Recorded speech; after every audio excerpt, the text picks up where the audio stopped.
Hello everyone, Quest Quenchers here, and today we are going to be reviewing the Xbox Showcase 2023.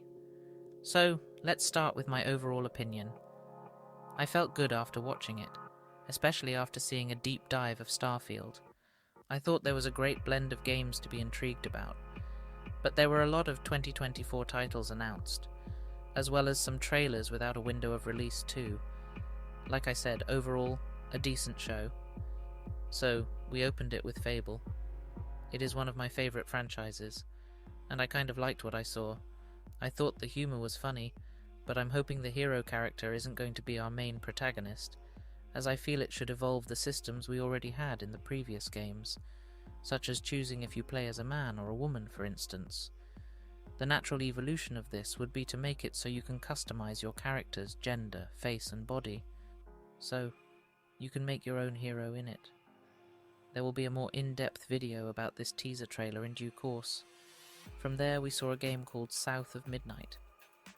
This game looked interesting, but I'm not sure what it's about. A monster hunter of some kind, either way it served its purpose of making me ask questions about the game, which is a common trend amongst game trailers nowadays, which sometimes works, but most of the time annoying the audience as they don't know what they are getting.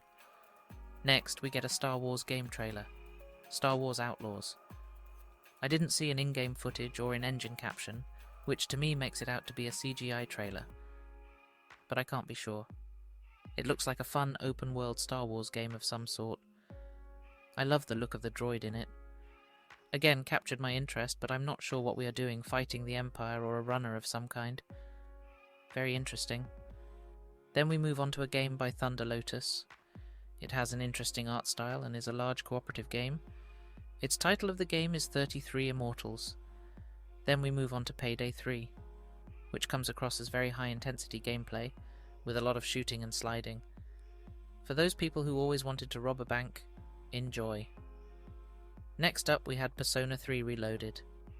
Personally, I've never played a Persona game, but I know a few people who would be happy to see this. Then we saw Avowed. This game looked incredible, like an Outer Worlds 2 but set in a medieval fantasy land. I recommend watching this for yourself. I look forward to seeing more. The combat looked interesting considering it's in first person.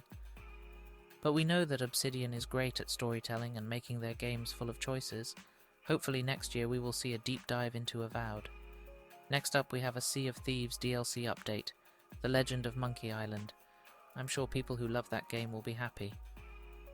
Then we had more Flight Simulator, showcasing a new mode named Search and Rescue. It also showed a craft from the film Dune. Flight Simulator gamers are going to be very happy. Hellblade 2 was the next game shown. I've personally never played the first one, so I'm not sure what was happening in the trailer, but I'm sure there's something there for fans of Hellblade. Then we had an odd trailer of like a dragon. Not sure what it is, but a guy naked on the beach is funny. Probably a lot of people's nightmares, in all honesty. Next, we had a trailer for the new Fallout 76 expedition. It didn't show anything about the new expedition, but it came across as fun. But not going to lie, when it comes to Fallout 76, I must see the footage to even have a slight interest of the new content. Even then I'm skeptical of jumping back in, as when they update the game, things break again.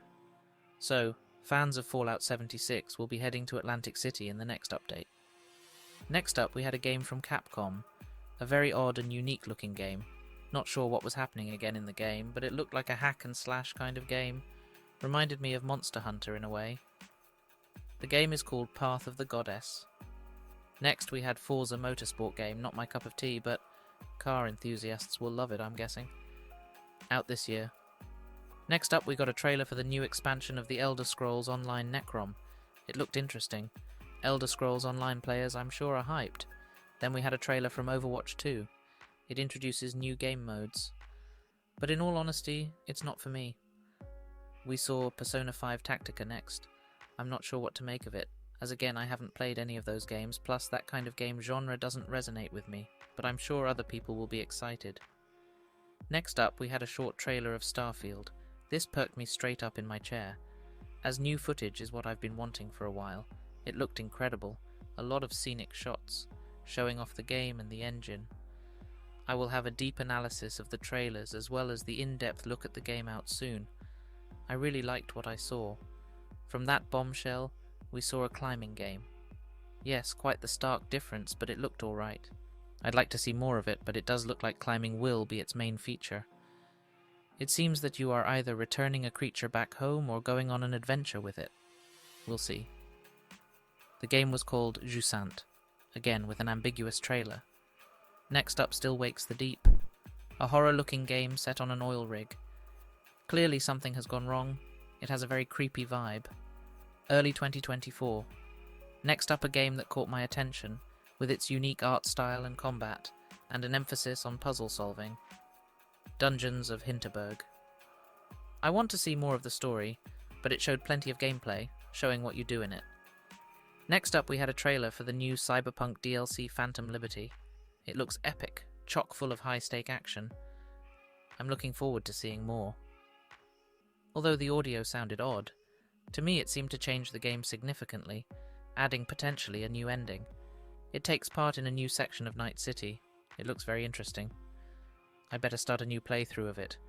From action-packed adventure to a chill zen gameplay of Cities Skylines 2, craft your own city. Great for players who just want a SimCities game. Next up we saw the game Metaphor, a Persona-like game. Again, I'm not sure what that game genre is about, but it did look interesting. Next we saw a game called Tower Born, a side-scrolling hack and slash to me. It may interest people, but for me it didn't. Next up we had Clockwork Revolution.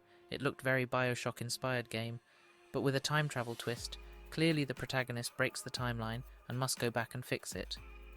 Gameplay looks fun as well as the art style. Then Phil Spencer wraps up the show, recapping what we saw, followed by a few updates about the Series X supply and the Series S storage. A kind of boring ending to the showcase, but then Phil introduces the Starfield Direct, which I will cover in another video, but this showed off so much of Starfield, and I am for one very excited for it. It looked amazing, and I am looking forward to playing it. So let's wrap up this video so I can dive deep into the Starfield Direct in the next video. Like I said at the beginning of the video, it was a decent showcase. I'm looking forward to seeing what they do with Fable, as well as very hyped for Starfield. If you enjoyed this video, please like and subscribe, and I will see you in the Starfield Direct Deep Dive Analysis video. Take care, and goodbye.